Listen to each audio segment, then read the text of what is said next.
Hi, everybody. We're welcome for week 2 of Jacquard's Web. Yeah. Welcome this week, Tom. Thank you so much. Yeah, I am so sorry, everybody, that I missed you last week. I kept looking at my watch and I'm thinking, oh my gosh, Sarah is on, and I am only just now getting out to the long-term parking at the airport, and I'm thinking, but I understand you did a great job. Thank you very Yeah. much. I do have to share a funny story, though, from last week. For those of you who are tried and true viewers from us here on the show, generally we look the same every week. But last week I got a text message after the broadcast from Annie's mom, Leslie, who's so sweet. And she said, "Oh, honey, I'm not trying to be a mom, but you looked really tired. Are you getting enough sleep?" And I had to explain to her that earlier in the day, something flicked in my eyes. I rubbed my contact over it and scratched my eyes. So they were kind of really swollen and puffy, no makeup on. But I think I'm back to normal now. Well, I'm glad she noticed those, Sarah. I know. Thank you for pointing that out. But you look very nice tonight. Yeah. Well, you know what? We have some comments up here. We did miss you last week, but we got the job done. This week, we have an opportunity to look at chapters 5 through 7. Now, when I looked at breaking down some of these chapters for all of you to consume, I try to think realistically in how many pages we're going to be talking about also in our broadcast, but what makes sense. And these 3 chapters, we're finally making that transition from last week talking about Joseph Marie Jacquard, who is sort of the focus of the whole book, into our discussions in chapters 5 through 7 on Monsieur Charles Babbage. Yeah. Who is actually an English native, but he was a super fan. He was a super fan, and to be honest with you, Sarah, and please, listeners, join in and comment. I thought that chapters 5 through 7 were going to be a little bit of a sleeper, but the more I got into it, the more I realized, like, oh my gosh, we really need to know more about Charles That's Babbage, right. Yeah. Because he's going to be this link to. That's right. Yeah. And I feel like Essinger did a really good job. And I threw this quote in here because I felt like it was really poignant because he was able to create some conceptual link between his work, which is very scientifically based, with something that was based as an aid to help in the craft and weaving industry. That's exactly right. And that takes a very special person to see how you can take one idea, an idea that might benefit somebody completely unrelated, and see how you can use it for your own adaptation. And you know what I really liked about Mr. Babbage is that he never really sort of puffed himself up. He actually gives credit along the way in saying, thank you so much to Mr. Jacquard, because I would not be here today doing this research without your input with this. Sure. And I think that's a very healthy thing, to have an ego, to recognize your own gifts and your contributions, but to also pay homage to the people came before you. Because, I mean, even Jacquard, we talked in the previous chapters of where his influences come in and his predecessors and other machines that have been developed, but we're missing sort of particular little things that made the machine work flawlessly, right? That's true. And so we have to pay homage to those people before us. And there's a lot before us, that's for sure. Now, before we go on any further, folks, I want to ask you, number 1 Dorset Street in London. Now, I know there is this, is it Google Maps or Google World? I want to see this house. Did you just say Google World? Maybe. Is it Google World? Well, there is a Google Earth, but that's Google different. Earth. That's it. I want to see what this house looks like, because a Saturday night soiree where you might have 100 of your closest friends over for drinks and nibbles. Yeah. I mean, what an unbelievable It group sounds like the scene out of any English romance novel where everyone's getting together for a ball or a gathering, and all the best of society have been gathered, which is exactly what we talked about in chapter 1. You know, it was us being put into this place where there is so much excitement and all these great minds, and he is showcasing this beautiful portrait of Jacquard and sort of testing his peoples because he was excited about it. Oh, yeah. He had like a real obsession with it, and wanted to share it with the other sort of higher echelon around him. And they would appreciate it for Totally. one thing. Yeah. But I mean, it's just been numbers that have been thrown at us through here. Yeah. But that idea of going from that draw loom that we read Mhm. about in the first couple chapters, folks, where a draw boy sat at the top and pulled these levers. Jacquard himself. Jacquard himself as a child, Yeah. and you think that okay, they're weaving 2 weft picks a minute, Yeah. and that Jacquard machine brought it up to 48 weft picks a minute. Right, exactly. And then you compound that again and again and again and again. Yeah. Oh my gosh! And then what was, am I right? 48,000 picks to do the portrait. Exactly. And you know what? I brought the Wow. portrait up last week, and I had shown a detail of how fine that portrait actually was and why he took such pride in showcasing it. But you're Mhm. right.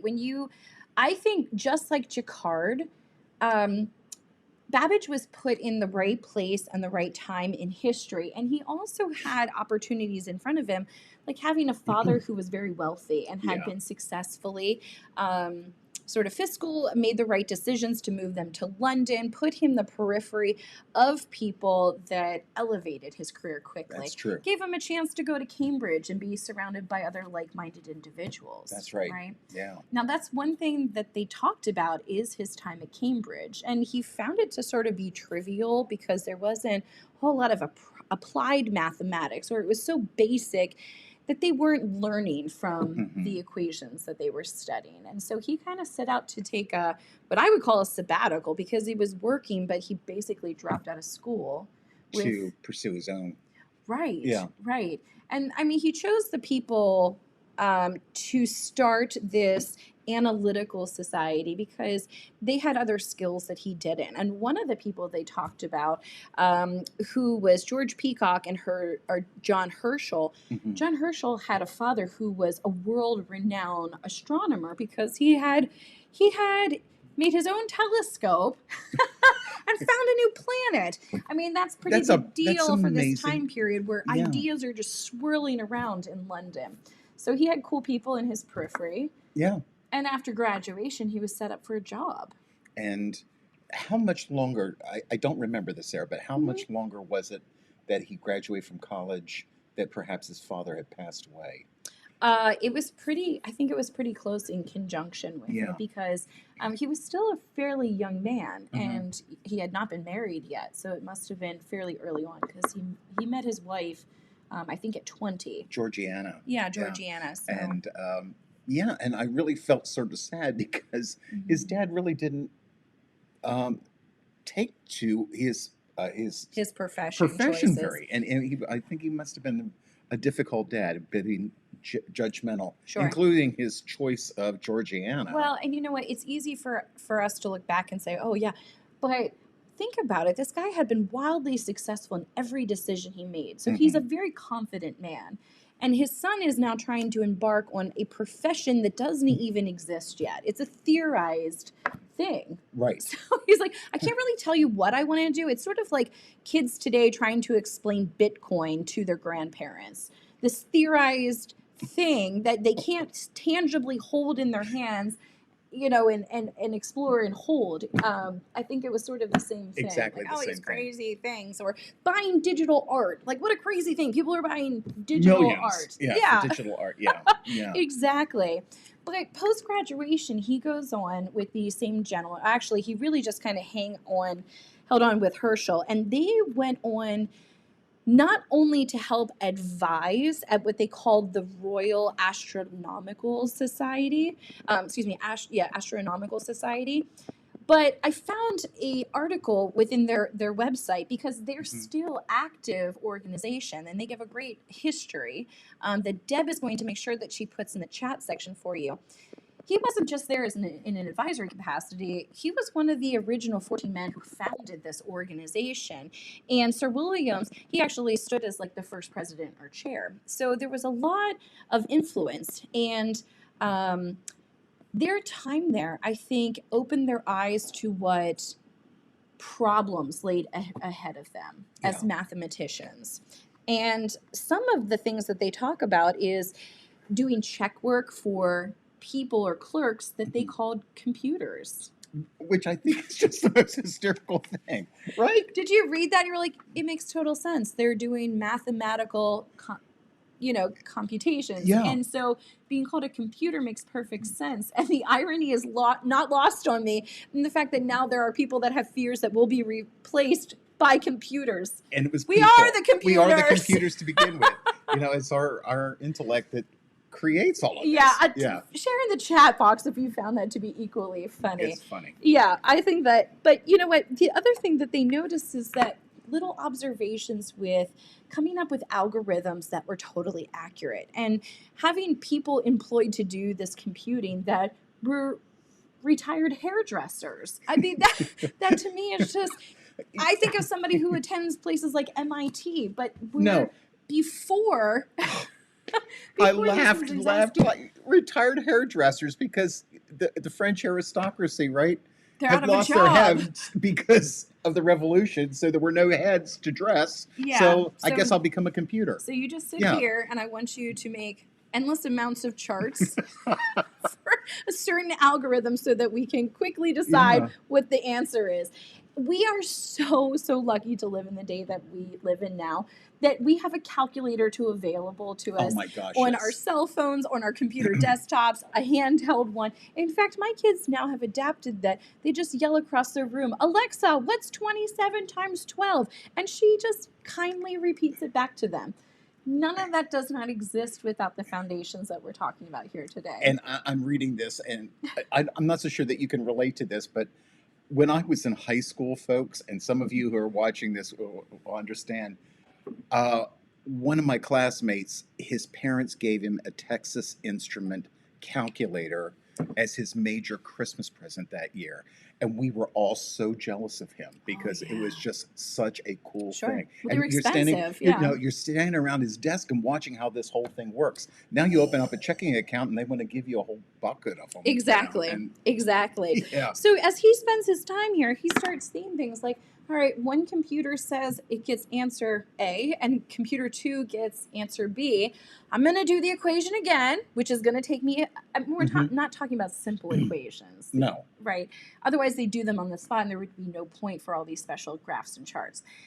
But guess what? I got something completely different. I have a completely third variable. So who is right? Any of us? Or is it one of the two? Or was it my result? Right. So he said, out of frustration, we need a machine run by Steam to do this.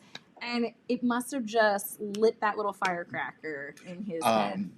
Run by Steam. Yeah. Run by Steam.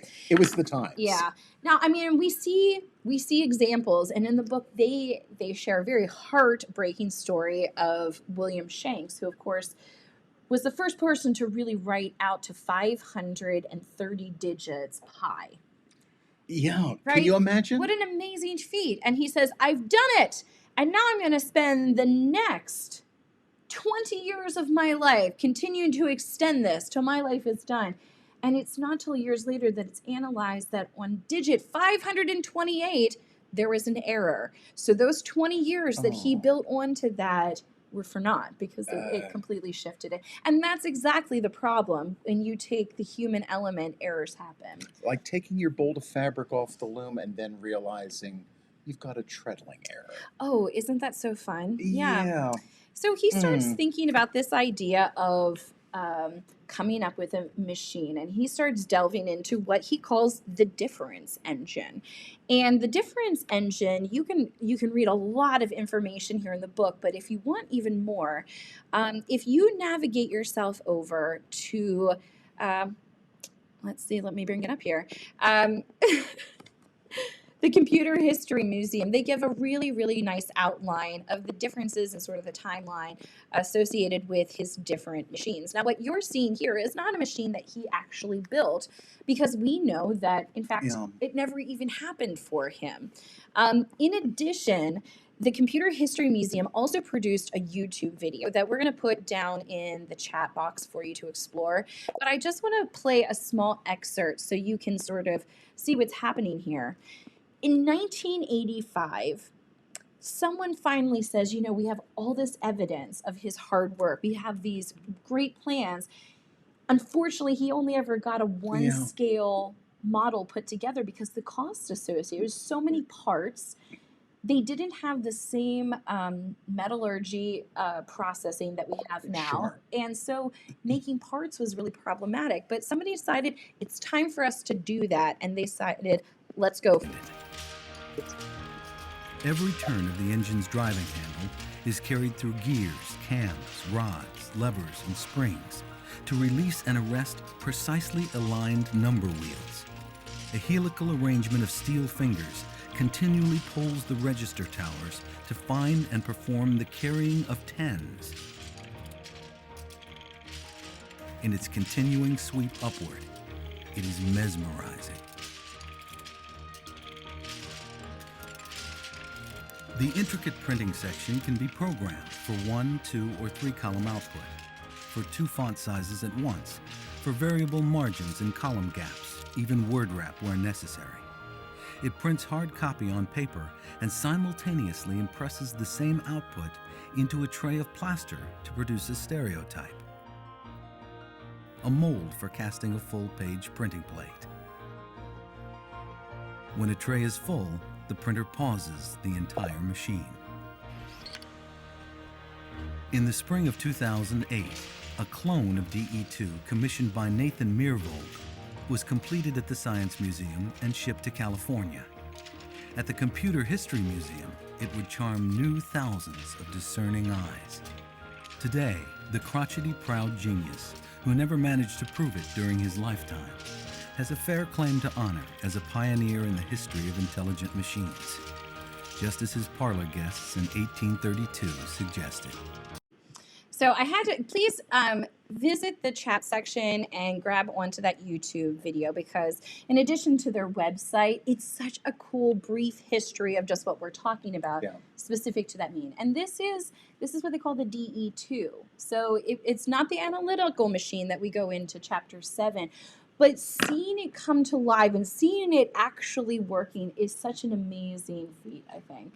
It's just beautiful to watch. Yeah. You know, I'm imagining if you took the back off of a beautiful Swiss-made watch, it would sort of look like this, but this is just blown up to another dimension. This is just beautiful. Just fantastic, right? Now, I was surprised, in researching this, I kept looking for like the original. I kept talking about these machines, and when we got to the point in the chapter where they said he only ever got a 1/7 model completed, I was kind of disappointed for him. But I think if we go and look at the broad timeline of history and all the inventors that came before us, I think a lot of them share that story where they never really got to see it to come to fruition. And Jacquard was just the same way. That's true. Yeah. Now, of all places, I found a really neat detail shot that shows the beauty behind the manufacturing of these type of machines. And of all places, this is from the Eames office website. Charles and Ray Eames, the famous designers. Right. And of course, who wouldn't recognize beautiful manufacturing? But look at the beauty. I'm assuming this is either bone or horn for the maybe ivory. Maybe even ivory. But the beautiful details in the manufacturing of this this machine. And you can see the little dials here as I bring them up. And all the little intricate details. You can imagine why the manufacturing would have been problematic. Again, Deb's going to put this up in the chat section so that you get a chance to closer. Sorry, I'm getting a little clicker happy here tonight. When you look at those details and you think about the fact that he worked through a lot of these ideas first in cardboard and then moved on. And then had to move on to it. I had to laugh because we even had a conversation about this a few days ago. I walked down to Dustin and handed him a Post-it note and said, I need you to build me this box because my baby chicks are coming soon and I don't want it to take up a lot of space when we're not using it. And of course he looks at me like, what are you talking about? I had hinge diagrams and everything so it'll fold flat when we're not using it. Finally, I said, hold on. And I run upstairs and I grab some cardboard and some tape. And I said, like this, show him where the hinges were going to work. Everybody does that. Sure. Because it gets you it gives you the next step in your theoretical planning. Yeah. But can you imagine trying to find somebody to cut all those gears? Oh, totally. You know, it's just the most amazing machine to me. Yeah. And Now, the one problem that he faced in sort of setting his life aside to become an inventor, entrepreneur, explorer of technology, was that it's expensive. You need to come up with the parts. You need to be able to still like live in order to go after these type of dreams. And so he relied on the government in what we would consider like modern day grant applications to fund these projects. And they basically came back at one point and said, no, this is not going to happen. But I think enough people promoted him because they saw the value in what he was doing that they ended up sort of bringing production back up so he could continue to do his research. And I think, he influenced enough people that had attended his soirees that they could then go back to the government and go, you know what, this guy is real. I think we really ought to just be, financing this. Because, totally. Totally. He was hobnobbing with the best of the best, and that was to his advantage. Yeah. Yeah. Now, as we go into chapter 7, I mean, at one point he just kind of abandons everything, and his wife dies. He's just like, he's having like what I would assume is a midlife crisis because nothing's actually come together. He lost his father and his wife in the same year. Basically says, kids, go stay with these competent ladies, family members, and I'm going to go find myself. And he uses that time to go visit, look at other machinery, finally get to go and see Jacquard's machines in working in person. And they're guessing he actually used that time to physically observe another one of those portraits being woven, which I think is pretty neat. And can you imagine, again, I know what it is as a weaver, how long this takes, but I love reading this. I mean, here he's invited to this very prestigious event in Italy, but you know what? Leon is sort of on the way, so I'm going to stop off and buy my host a $4,000 present. Although you have to admit, they did go on to say it wasn't just a gift because he was going to this party. It was a previous favor that he was paying back for some advancements in his career. But the fact that they even found the original receipt for that. How amazing is that? But, I feel like scientifically minded people are really good at keeping track of things. We've all seen pictures of like the college professor's office where the paperwork and the files are falling off the desk. Yeah. They keep paper trails. But at the beginning of chapter 7, there's this kind of like light bulb effect where he decides, I had been working on this other machine, but now I've got this other idea. And they're talking about him sort of rubbing shoulders with Lady Byron and her daughter, Ada Lovelace, as well as Mary Somerville, who was known to be one of the prominent mathematics, know-it-alls. Gurus at the time. Yeah, because I don't know if mathematics was really a career available to a woman at the time, but she may have done contract work and those sort of things, knowing that she had this skill set. It's the 19th century, folks, and so women didn't do mathematics. That's right. Now, but he must have loved her. I mean, she got him. She did. And it must have been nice to. He must have been an open-minded individual to just be hanging out, talking mathematics with a group of women in place of them having their typical sewing circles. Right. I kind of love that situation. But they first started out also talking about how Ada is just really fascinated with both him and Jacquard. 2 weeks ago, I was at my public library while I was waiting for Windsor at dance class, and I found a book called Ada Algorithm. I don't know if anybody has had a chance to read this, but it's also wrote by Essinger. So I went on like a little search to try and find out a little bit more about the book and what it was about, and see its sort of availability, because I hate when I pick up a book and I can't suggest it to all of you. And what I found is very shortly, coming up in October, they're coming out with a new edition of this book, but it is available for pre-order at this point. I think you can also find the copy I have as a hardback, but it's twice as expensive. There you go. Deb just threw it into the chat box. Thank you so much. Thanks, Deb. But if you are interested to see, because I feel like with our discussions here tonight with Babbage, we're springing off of Jacquard's idea, and then Ada is just sort of the next extension, and we will talk about her in more detail later. I'm looking forward to that. Yeah, me too. I think chapter 8 Yeah. is going to start talking about Miss I'm just Ada. kind of tickling your fancy there and putting things for you to think Mhm. about. But as he's starting these discussions and he starts theorizing this machine, and I mean theorize, he's putting a lot of effort into it. There is so much documented evidence of his work, but it served another purpose, was that it had functions, or excuse me, it had operation cards, it has variable cards, and it had number cards. So with those together, he was able to take things like multiplication and simplify it down into just extended addition. Amazing. Does that make sense? And if you can do multiplication as extended addition, because 2 plus 2 plus 2 is 6, but Right. 2 times 3 is also 6. So it's the same thing. If you can do those, then you can also do them subtractively as well. So he was able to theorize how to put those combinations together so that one machine would do addition, subtraction, multiplication, and division, right? Yeah. Basic functions.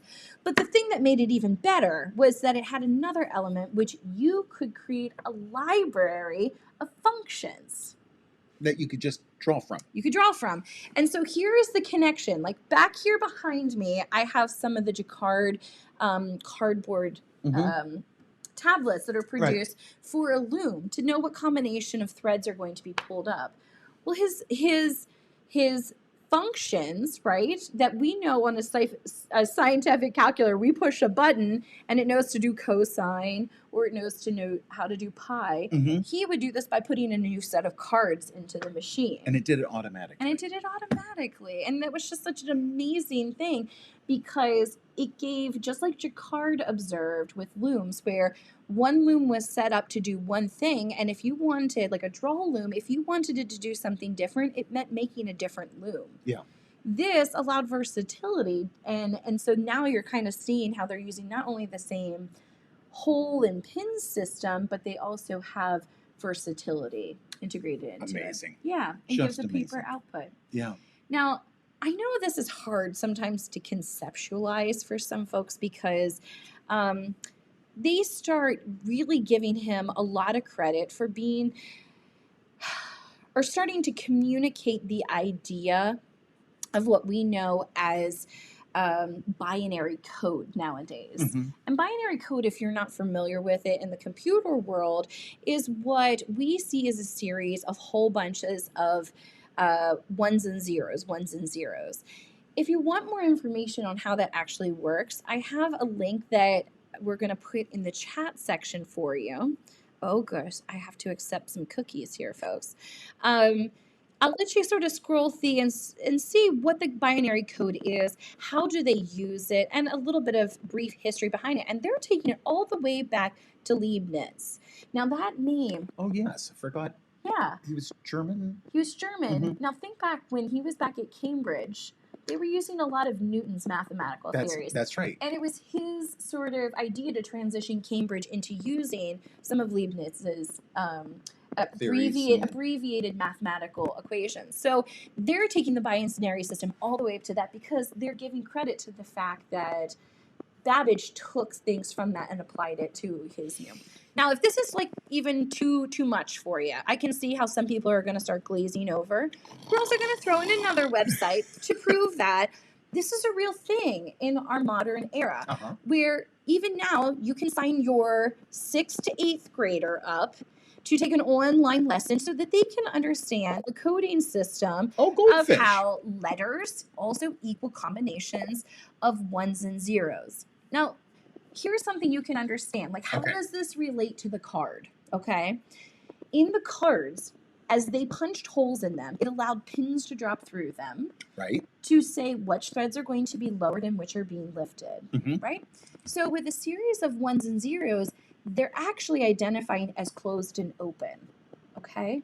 So just like those systems, it's telling unique combinations that when there's a readback, that unique combination of open and closed holes actually equals A, B, C, or D. So when you see a word written out on a website, on the back end, those 4 letters might have a whole series of zeros and ones connected to them in their unique code sequence. That makes much more sense to me. Good. If you still want to take the grades 6 through 8 webinar, I'm sure that they will show you more. And that's the thing about our modern day is my kids have a program they play on their iPad that was designed for ages 4 and over, intro to coding. Unbelievable. This is their future, but it's not possible without all the groundwork laid by Babbage and, of course, Jacquard before him. I am such a visual learner. Mm-hmm. There's a little goldfish. Yeah. I mean, that makes perfect sense. I If have the little fishy's pointing down, it's a 0. Yeah. If it's up, it's a 1. It's a 1, right? So you're using these visual cues. But you know what? Kids learn in all different ways, and so do adults. So if that doesn't make sense, you can learn how to write your name in peas and carrots. It's the same thing. If you're more of a color or shape person, it's all the same thing. I love this. It's just, for most people, you see things like movies like The Matrix, where they've got all these numbers just everywhere. Like, what does it mean? Well, you just don't know how to read it. That's the thing. You haven't been given the key to know what those numbers actually mean. Yeah. And sometimes, computer programmers can go way deeper into this. Each code can be universal based on the coder. Yeah. Wonder how many soirees people sat at the table with their peas and carrots and worked out their binary. I have to say, I did really like these chapters. Mm-hmm. I know math is not your forte. No. But for me, it gave me an opportunity to look at something that I take for granted, like coding on the back end of a website, and look at and how it relates to a loom that I work on. That's exactly right. It's either up or down. It's making a weft float or a warp wave float. It just makes sense. That's exactly. But you know what else? I was saying to Sarah a little bit earlier, I'm so impressed with this man because at a very young age, and they mentioned this, that when his father died in his estate, he inherited nearly $8 million. That's exactly right. And to the end of his lifetime, when he passed away and his assets were calculated, he had done all this work, and by his own genius and also being supported, he was worth nearly $8 million. So he did not squander this. No. I mean, he was just very dedicated, and I have a lot of respect for Mr. I think Babbage. it helps, individuals like that. It seems like he had a pretty good support system. It's not like other people in history where they put these crazy new ideas out there and there's a lot of resistance to it. I think people in government, people in the science community, they could all see how valuable if his success would be if he were able to make it happen. And so that push of support, rather than, oh my gosh, you're crazy, or in some pages of history, you're so crazy, you're going to be beheaded for your ideas. That's right. He was fortunate to not be. Although in some sort of, corner of history, some people might say his ideas were too advanced for his time because of the limitations in manufacturing. And what could be done. Imagine if these ideas were presented today. Of course, we would be in a very different point, but if manufacturing had been slightly advanced to what it was during his time, we could have seen a completely different outcome. And I just keep thinking about all these chapters that we've been reading and the lives of these people. Yeah. Whether you're talking about French aristocracy that were really being taken to the gallows and guillotined, and at the same time in England, there was this huge spread of wealth between very wealthy and very, very poor. And they were all biting their fingernails back on, oh my gosh, these poor people are going to uprise against us too. Sure. Yeah. And you have somebody like Benjamin Babbage, who, this wealthy man, I mean, somebody could have just taken him out too. Oh yeah, history is so strange. Like, what if it never happened? The whole course of history. And it's not to say, and Essinger does a really good job of pointing that out, even in chapter 5, where he says, we might have the computer here today, but most likely it would look very different than what we know as individuals. Right. Yeah. Right. Yeah. So, I take this back. These were three good chapters. I didn't understand it all, to be honest with you, but that's okay. Do you want to play the Osmo coding game? No. Okay. No. Okay. That's Can I have a goldfish? Totally. You can totally have a goldfish. Now, of course, we're going to meet back next week for week 3's discussions on chapters 8, A Question of Faith and Funding. Funding is always a big thing. And chapter 9, The Lady Who Loved the Jacquard Loom. I think that this book club is just so fun for both of us to do, and the fact that we're able to like sort of bring what we do into the modern era and make cross comparisons for things that look very unlikely to the outsider is very fun. I have one more treat as we normally just say goodbye and sign off. But before we close tonight, I have another YouTube video that I wanted to share with all of you. There is this wonderful composer who decided to take the inspiration for Pi. And of course, you know, there was some heartache, of course, with the efforts by William Shank to accurately record Pi. But now that we have it, there homage is paid to it all the time. And so I have a piano composition where numbers were attached to musical notes. So I hope you enjoy it during the closing. Feel free to continue adding comments to the comment section. And we look forward to seeing you all next week. Okay. Same time, Take same care, everybody. place, Enjoy your everybody. reading.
She will just go geeky.